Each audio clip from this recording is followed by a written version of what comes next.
Viewers, welcome to our channel. ప్రస్తుతం మనతో పాటు దాము బాలాజీ గారు సీనియర్ జర్నలిస్ట్ ఉన్నారు. వారితో ఒకసారి మాట్లాడదాం. సార్ నమస్కారం. సార్ సునీతా రెడ్డి దెబ్బకు సుప్రీంకోర్టు కూడా దిగొచ్చింది అని చెప్తున్నారు సార్. అంటే వివేక హత్య కేసుకు సంబంధించి మేము ముందు నుంచి కూడా ఫైట్ చేస్తూ వస్తుంది కదా, ఇప్పుడు సుప్రీంకోర్టు వరకు వెళ్ళింది. అటు ఎవరైతే బెయిల్ మీద ఉన్నారో వాళ్ళందరి బెయిల్ క్యాన్సిల్ అయ్యే అవకాశం ఉందని కూడా చెప్తున్నారు. మరి ఇంతకీ సునీతా రెడ్డి ఏం చేసింది, మరి సుప్రీంకోర్టు ఎటువంటి నిర్ణయం ఈ విషయంలో తీసుకుంది సార్? ఇప్పుడు సుప్రీంకోర్టు ఈమె వాదనలతో కన్విన్స్ అయ్యి వీళ్ళకి నోటీసులు పంపించింది. మేము మీ బెయిల్ ఎందుకు రద్దు చేయకూడదో చెప్పండి అని. సో ఇప్పుడు ఆ మేరకు సునీతా రెడ్డి విజయం సాధించినట్టుగా, ఎందుకంటే సాక్షాత్తు సుప్రీంకోర్టే బెయిల్ ఎందుకు రద్దు చేయకూడదు అని కానీ అడిగిందంటే రేపొద్దున బెయిల్ రద్దు చేసే అవకాశం. వీళ్ళేదో సమాధానం ఇవ్వాలి, వీళ్ళ సమాధానంతో సుప్రీంకోర్టు సాటిస్ఫై కాకపోతే బెయిల్ రద్దు చేయమనొచ్చు. మామూలుగా సునీతారెడ్డి, వైఎస్ సునీతారెడ్డి చనిపోయిన వివేకానంద రెడ్డి కూతురు. ఆమె అలుపెరగని లీగల్ బ్యాటిల్ చేస్తూ ఉంది. కాకపోతే ఆమె లీగల్ బ్యాటిల్ ఏ స్థాయిలో ఉంది, పొలిటికల్ బ్యాటిల్ కూడా చేసింది ఆమె. అంటే వాళ్ళ సిస్టర్ షర్మిలా రెడ్డితో కలిపి ఆమె పొలిటికల్గా కూడా జగన్ క్యాంటీగా విశేష కృషి చేసింది. అది ఎంతో కొంత కడపలో జగన్ పార్టీని దెబ్బతీసింది, జగన్ని కూడా దెబ్బతీసింది, అవినాష్ రెడ్డికి మెజార్టీ తగ్గింది.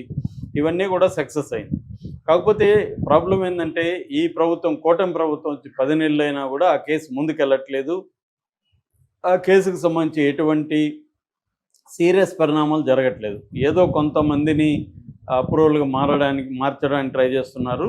సాక్షుల చనిపోయడానికి సంబంధించి కేసులు పెట్టారు, కానీ అసలు కేసు సిబిఐ కేసు కాదు, అసలు కేసు. దీంట్లో వీళ్ళకి శిక్షలు పడాలంటే ఇప్పుడు మొత్తం 8 మంది ఉన్నారు ముద్దాయిలు. అందులో 4th ముద్దాయి, ఫస్ట్ వచ్చి ఎర్రగంగిరెడ్డి, రెండోది సునీల్ కుమార్ యాదవ్, మూడోది ఉమాశంకర్ రెడ్డి, 4 దస్తగిరి, 5 దేవిరెడ్డి శివశంకర్ రెడ్డి, 6 గజ్జల ఉదయ్ కుమార్ రెడ్డి, 7 వైఎస్ భాస్కర్ రెడ్డి, 8 అవినాష్ రెడ్డి. ఈ 8 మంది ఉన్నారు. 8 మందిలో 4వ ముద్దాయిగా ఉన్న దస్తగిరి అప్రూవర్గా మారిపోయాడు కాబట్టి ఇతన్ని సాక్షిగా పరిగణించమని సిబిఐ కోర్టుకి సిబిఐ విన్నవించుకుంది. సిబిఐ కోర్టు కూడా ఇతన్ని సాక్షిగా పరిగణిస్తున్నామని చెప్పేసింది. కానీ దీని మీద అవినాష్ రెడ్డి, దేవిరెడ్డి శివశంకర్ లాంటి వాళ్ళు హైకోర్టుకి వెళ్ళారు.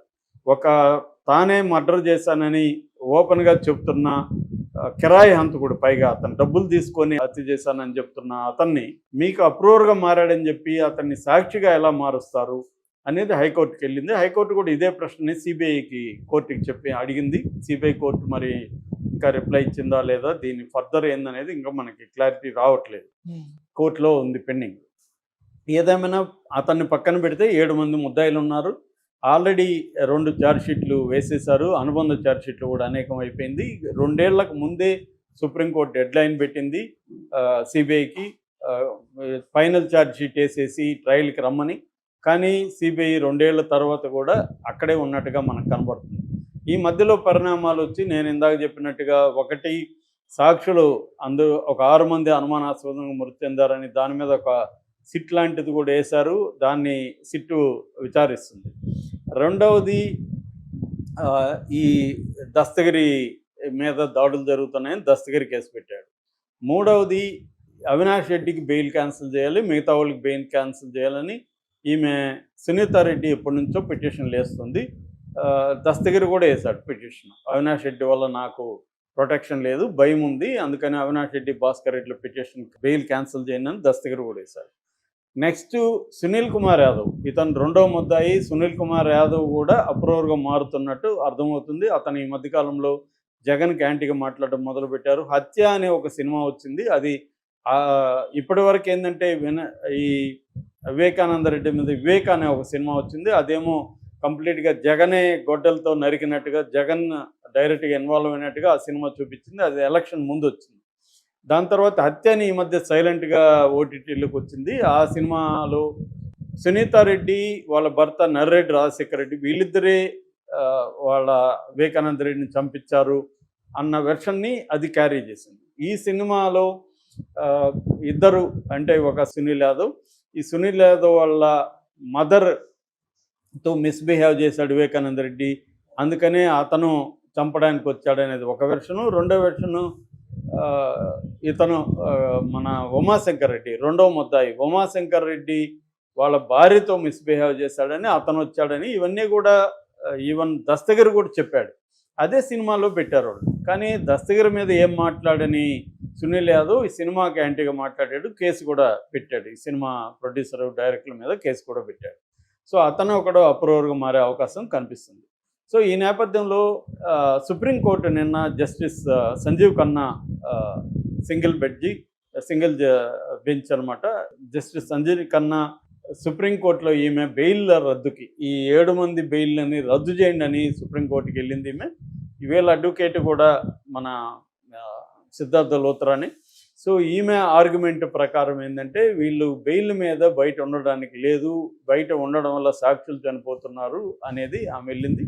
సుప్రీంకోర్టు అడిగింది, ఈమె ప్రధానంగా నిన్న అడిగింది ఏంటంటే ఈ 6వ ముద్దాయిగా ఉంటున్న గజ్జల ఉదంగల్లో వీళ్ళు చేయాలనుకున్నారు, దాన్ని బ్లడ్ అంతా క్లీన్ చేశారు, అందులో ఇతని రోల్ ఏంటంటే తను వచ్చి కుట్లేశాడు అనేది ఇతని మీద ఆరోపణ. సుప్రీంకోర్టే అనేక సార్లు bail is the rule, jail is exception అని అనేక సార్లు చెప్పింది. పైగా వీళ్ళందరూ కూడా ఏళ్ల తరబడి జైళ్ళల్లో ఉన్నవాళ్లే. ఇది జరిగే 6 ఏళ్ళు అవుతుంది. ఈ మార్చి 19కి 15కి నిన్నటికి 6 ఏళ్ళు అవుతుంది. సో ఈ నేపథ్యంలో వాళ్ళు 2-3 ఏళ్ళ పాటు జైళ్ళల్లో ఉన్నా కూడా నిజానికి వాళ్ళకి బెయిల్కి ఎందుకు అర్హులు కాదో నాకైతే అర్థం కాలేదు. ఎందుకంటే మీరు ట్రయల్కి ముందుగా వెళ్లకుండా ట్రయల్ లేట్ చేయడం వల్ల ఏళ్ల తరబడి జైల్లో ఎందుకు ఉండాలి వీళ్ళు? ట్రయల్ స్టార్ట్ చేయాలి కదా, వీళ్ళు ఎందుకు చేయట్లేదు అనేది ప్రధాన విమర్శ. సో మన దేశంలో లీగల్ సిస్టము, క్రిమినల్ జస్టిస్ సిస్టంలో ఉండే ప్రాబ్లమే అది. ఇన్వెస్టిగేటివ్ ఏజెన్సీలు త్వరగా చేయకపోతే ఈ ముద్దాయి రేపొద్దున వీళ్ళల్లో నిర్దోషులని తేలితే ఈ 3 ఏళ్ళు 4 ఏళ్ళు వీళ్ళకి ఎవరిస్తారు? సాయిబాబా కేసు మనం చూసాం కదా, 10 ఏళ్ళ తర్వాత అతను నిర్దోషం తేల్చారు. మరి 10 ఏళ్ళు ఆయన జైల్లో అనుభవించిన నరకం ఏదైతే ఉందో, 95% వికలాంగుడు, దాన్ని ఎవరు తిరిగిస్తారు? ఈ 10 ఏళ్ళు లేట్ కావడానికి ఆయన కారణము, వ్యవస్థగత కారణము. ఇదే సమస్య ఇక్కడ కూడా ఉంది. ఇప్పుడు సునీతది న్యాయం అనిపిస్తుందేమో కానీ ఇక్కడ సునీత ఫైట్ చేయాల్సింది ఏంటి? ఈ ప్రభుత్వం మీద ఫైట్ చేయాలా, తెలుగుదేశం ప్రభుత్వం మీద? ఎందుకంటే కూటమి ప్రభుత్వం, సిబిఐ ఎవరి కంట్రోల్లో ఉంటుంది? మోడీ కంట్రోల్లో ఉంటుంది. మోడీ ఎవరి కంట్రోల్లో ఉంటాడు? చంద్రబాబు కంట్రోల్లో ఉన్నాడు. చంద్రబాబు మీద ఎందుకు ఏం పోరాటం చేయట్లేదు? ఈ ఎంతసేపటికి వీళ్ళ బెయిల్ క్యాన్సిల్ చేయడం ఇది చేస్తుంది తప్ప అసలు శిక్ష పడించాలి, జగన్ పేరు దీంట్లో ఇంక్లూడ్ చేయాలి, అవినాష్ రెడ్డిని జైలుకు పంపించాలి, లేదా అసలు శిక్ష పడేటికి చేయాలి, స్పీడీ ట్రయల్కి తీసుకెళ్ళాలి. ఈ యాంగిల్లో ఆమె ప్రభుత్వం మీద ఒత్తిడి చేయలేకపోవడం కనిపిస్తుంది. అంటే వెళ్ళి కలుస్తుంది కానీ ఆమె చేత కావట్లేదు. అంతకంటే ఆమె వీధిలో నిలబడైతే పోరాటం పరిస్థితి లేదు, మళ్ళీ అది జగన్కు ఉపయోగపడుతుంది. సో ఒక రకం ఆమె పొలిటికల్ దీంట్లో ఆమె ఇరుక్కుపోయింది. జగన్కైనా చంద్రబాబుకైనా వివేకానంద రెడ్డి హత్య అనేది రాజకీయంగా తమకు ఉపయోగపడిన రోజులు ఉపయోగించుకుంటారు తప్ప వాళ్ళకి దాంట్లో ముద్దాయిల్ని శిక్ష పడేటికి చేయాలని చంద్రబాబుకి లేదు, జగన్కి లేదు. ఆమెకు ఉండొచ్చు, కానీ చంద్రబాబు జగన్ల మధ్య ఆమె ఇరుక్కుపోయినట్టుగా కనబడుతుంది. వాళ్ళ రాజకీయ ప్రయోజనాలు ఉన్నాయి. చంద్రబాబుకి కేసును ఫినిష్ చేయడం చంద్రబాబు కూడా ఇష్టం ఉండదు. ఎందుకంటే మళ్ళీ 2029లో దీన్ని వాడుకోవచ్చు. ఇప్పుడు శిక్షలు పడేస్తే మళ్ళీ పడుతుందో వదిలేస్తారో తెలియదు. ఆల్రెడీ సిబిఐని ఇక్కడ 16 ప్రశ్నలు అడిగారు జడ్జి, హైకోర్టు. ఆ ప్రశ్నలు చూస్తే వీళ్ళకి శిక్షలు పడదేమో అనిపిస్తుంది నాలాంటి వాడికి. సో అప్పుడు శిక్షలు పడలేదనుకో చంద్రబాబుకి అది మైనస్ అయిపోతుంది. అందుకని చంద్రబాబుకి ఈ కేసు ఇలాగ ఉండడం చంద్రబాబుకి కావాలి. ఈ కేసు ఇలాగ ఉన్నా త్వరగా అయినా జగన్కి ఓకే. ఎందుకంటే ఇలాగ ఉన్నా జగన్ కూడా దాన్ని ఏదో ఒక రకంగా ట్రై చేస్తాడు ఉపయోగించుకోవడానికి. కానీ నిర్దోషులకు వస్తే జగన్కి మరీ మంచిది. కానీ జగన్ కంట్రోల్లో సిబిఐ లేదు, బీజేపీ లేదు.